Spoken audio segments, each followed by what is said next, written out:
Hello ఇవాళకి inter second year exams completed అండి.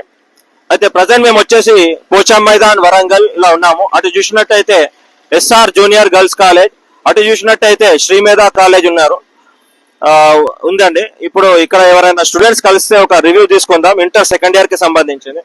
అక్కడ చూసినట్టయితే కొందరు స్టూడెంట్స్ అయితే మనకు కనబడుతున్నారు. వాళ్ళ రివ్యూ ఎలా ఉన్నది ఒక్కసారి మనం వెళ్ళి చూసుకుందామండి. ఇక్కడ చూసినట్టయితే అన్ని పేపర్స్ కూడా మీరు కనబడుతున్నాయి, పాంప్లెట్స్. ఇప్పుడు దీని తర్వాత సెకండ్ ఇయర్ తర్వాత ఏంటనేది కూడా ఒక్కసారి అడుగుదాం.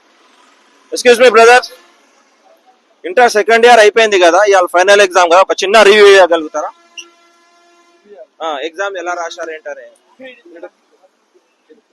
ఆల్రెడీ ఇచ్చారు పిల్లలు, దానికి భయపడాల్సిన ఏమున్నాయి? అందరూ ఉంటున్నారు దాదాపు కొందరు. జస్ట్ రివ్యూ ఎలా రాశారు ఏంటనేది జస్ట్ పబ్లిక్ కి ఇన్ఫర్మేషన్ ఇవ్వడానికి. వేరే పిల్లలు ఇప్పుడు నెక్స్ట్ వస్తారు కదా వాళ్ళు. కొంచెం మీ గ్రూప్ అమ్మా, మీ పేరు? నా పేరు రుతిక్ సాయి. రుతిక్ సాయి ఎలా రాశారు? ఏ గ్రూప్ మీది? నా సిఈసి ఇప్పుడు సెకండ్ ఇయర్ అయిపోయింది. సెకండ్ ఇయర్ అయిపోయిందా? ఇప్పుడు ఎలా రాశారు ఎగ్జామ్స్ అన్ని? అన్ని బార్డర్ పాస్. అందరు పాస్ అయిపోతారు. తర్వాత ఇప్పుడు ఇంటర్ సెకండ్ ఇయర్ తర్వాత ఏం చేయాలనుకుంటున్నారు? డిగ్రీ చేయాలని అనుకుంటున్నాను. డిగ్రీలో ఏ గ్రూప్? డిగ్రీలో బీకామ్ ఫైనాన్స్ చేద్దాం అనుకుంటాను. B Com finance, very good. Okay, తర్వాత మీ ఫ్యూచర్ గోల్స్ ఏంటి, ప్లాన్స్ ఏంటి మరి? ఫ్యూచర్ గోల్స్ అంటే మా అంతా ఆర్మీ సైడ్ పోయే బాపత్ అన్నారు. ఓకే, అంటే మీరు ఆర్మీ సైడ్ వెళ్దాం అనుకుంటున్నారు, అంటే కాంపిటేటివ్ ఎగ్జామ్స్ కోసం ప్రిపేర్ అయ్యాలనుకుంటున్నారు. అంటే ఇప్పుడు బీకామ్ గానీ బిఏ గానీ చేస్తే కాంపిటేటివ్ ఎగ్జామ్స్ వెళ్ళిపోతుంది అని చెప్పేసి ఇట్లా వచ్చేసినాం. మీ విజన్ అనేది మీకు క్లియర్ ఉన్నది?